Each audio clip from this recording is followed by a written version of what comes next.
The opponent speaks about how it would be unfair.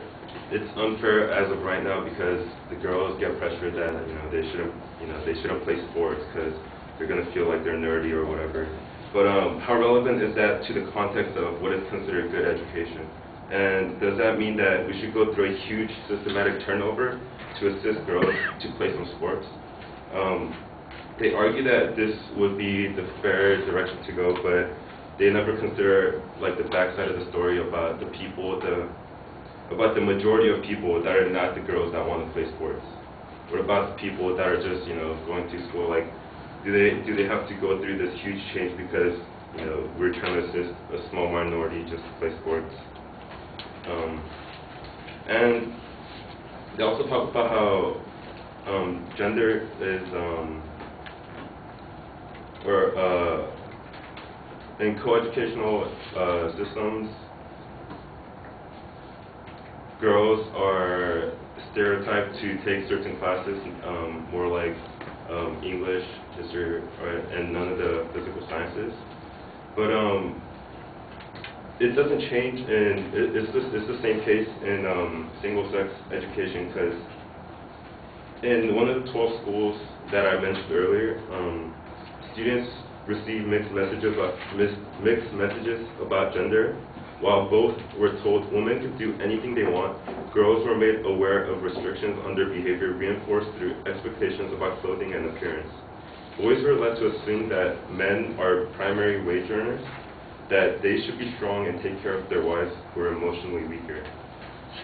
So, in terms of stereotyping girls and guys to do certain jobs and functions in society, it doesn't change whether it's co-educational or single education.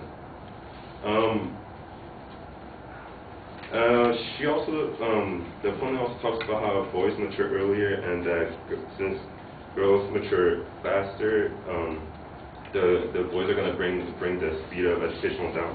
But I don't think that single education is the only solution to fix that problem.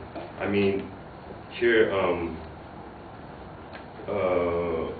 Martha Denkleff, director of the Developmental Cognitive Neurology Clinic at Kennedy Krieger Institute in Maryland, she talks about how a 5-year-old girl looks almost completely same as a 6-year-old boy in terms of motor function, speed of output, which is like response to questions, and she is quoted saying that she doesn't think that single-sex public education is the only choice, because they're already implementing classes that are split classes, which is like kindergarten and first grade. So basically, how it would work is boys that are older will be put with girls that are younger, so that the speed of or the level of education can stay the same in the class, and the girls don't have to be brought down by the speed of the boys. And also, what happens is when single education is implemented, it creates a false reality of how the world is going to be once they exit school and go into the college campuses. According to Albert Bandura, a world-renowned psychologist and professor at Stanford, in his social learning theory, he states that people learn through observing other people's behaviors, attitudes, and outcomes of those behaviors. And if children are denied interaction to the opposite gender, it will retard their development of social skill. And this is quoted many times. And like the American Civil Liberties Union, they argue that single-sex education denies girls and boys the interpersonal skills to interact with one another later in life.